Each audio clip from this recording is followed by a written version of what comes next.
Medicover తో మీ మాతృత్వ కలలను సాకారం చేసుకోండి. ఇప్పుడు IOI పై 50%, IVF పై 20,000 తగ్గింపు మరియు పొందండి ఉచిత కన్సల్టేషన్ తో పాటు ఫ్రీ అల్ట్రాసౌండ్ స్కానింగ్. తెలంగాణ ప్రభుత్వం ప్రతిష్టాత్మకంగా చేపట్టిన ఇంటింటి సర్వే విజయవంతంగా సాగుతోంది.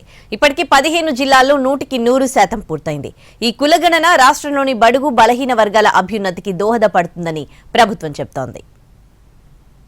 సహకారంతో తెలంగాణ ప్రభుత్వం చేపట్టిన కులగణన ప్రక్రియ విజయవంతంగా ముందుకు సాగుతోంది. ఇప్పటికే 15 జిల్లాల్లో ఈ ఇంటింటి సర్వే విజయవంతంగా పూర్తి చేశారు అధికారులు.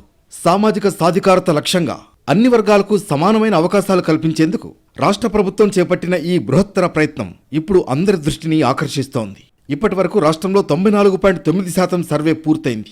నవంబర్ 6వ తేదీన మొదలైన ఈ సర్వే ద్వారా 27 రోజుల్లో 1,11,49,488 కుటుంబాల గణన పూర్తి చేశారు.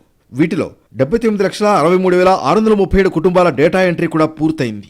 దాదాపు 67.8% డేటా ఎంట్రీ జరిగింది.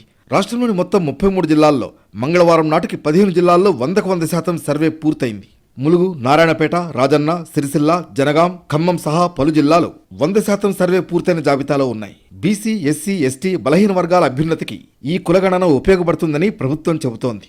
రాష్ట్రంలో చేపడుతున్న కులగణన దేశానికే ఆదర్శంగా నిలుస్తుందని ముఖ్యమంత్రి రేవంత్ రెడ్డి ఇచ్చిన పిలుపు మేరకు అన్ని వర్గాలు సర్వేలో పాలు పంచుకుంటున్నాయి.